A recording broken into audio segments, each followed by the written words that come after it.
hanya berdasarkan teks, banyak akan ditemukan dalil-dalil yang sama sahihnya tetapi bertentangan seolah-olah. Itulah manfaat kita belajar dari ulama. Bahkan Al-Quran juga kalau kita lihat sepintas dengan akal logika kita, ada yang mengatakan, aku tidak memberikan kepadamu kecuali ilmu yang sedikit. Di ayat berikutnya, aku berikan kamu pengetahuan yang banyak. Jadi kadang dikatakan ilmu yang diberikan kepada kita itu sedikit. Kadang diucapkan, oh aku berikan kepadamu ilmu yang banyak.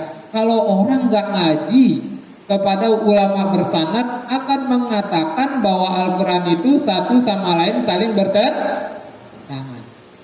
Tapi kalau kita bicara berdasarkan keilmuan ulama bersanad, mereka mengatakan tidak ada yang bertentangan dalam Al-Quran Karim meskipun teksnya mengatakan seolah bertentangan, tapi tidak ada. Kenapa?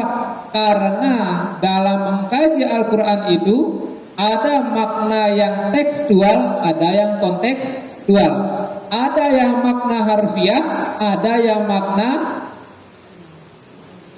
maknawiyah, kontekstualnya.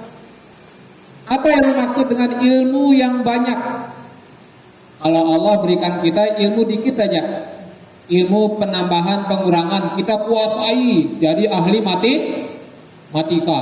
Jadi orang itu kalau sudah kuasai ilmu hitung segala macam seolah banyak ilmunya, tapi bagi Allah itu hanya hakikatnya hanya sedikit.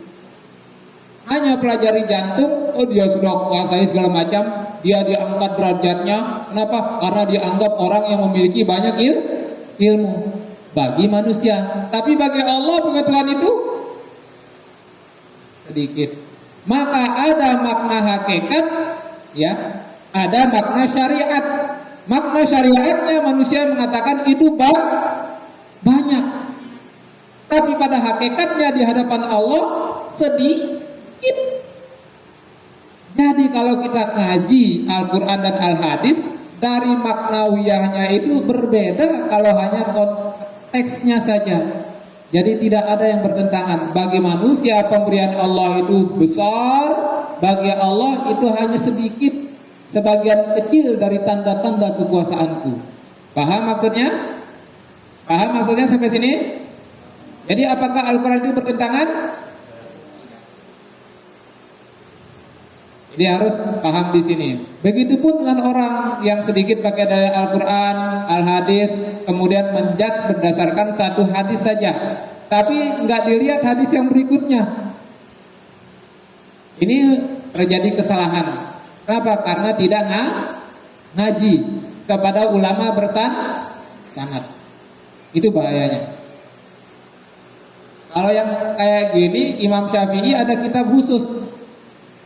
Ya, kitab khusus membedah masalah hadis-hadis yang bertentangan, kemudian gimana turunannya. Nah, itu. Yang pertama adalah yang mengatakan jika berpegang pada keduanya yaitu Al-Quran dan As-Sunnah tidak akan tersesat. Yang keduanya Al-Quran dan keluargaku. Apa maksudnya? Sama konteksnya sebenarnya. Kenapa? Karena tidak ada yang lebih dekat dengan Nabi kecuali keluarganya. Betul? Betul?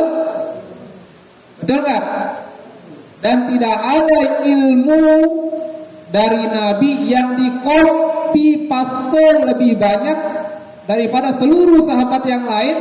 Yang paling banyak ilmunya tentu orang yang lebih dekat dengan. Dan tidak ada contoh penerapan sunnah.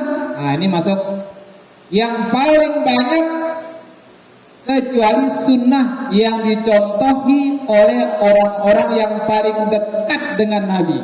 Siapa orang yang paling dekat dengan Nabi? Ahlu baitnya, istrinya. Ya enggak? Karena itu ketika hadis di atas mengatakan tidak akan tersesat jika dia berpegang teguh pada Al-Quran dan Sunnah. Bagaimana penerapannya? Lihat Ahlul Bait itu.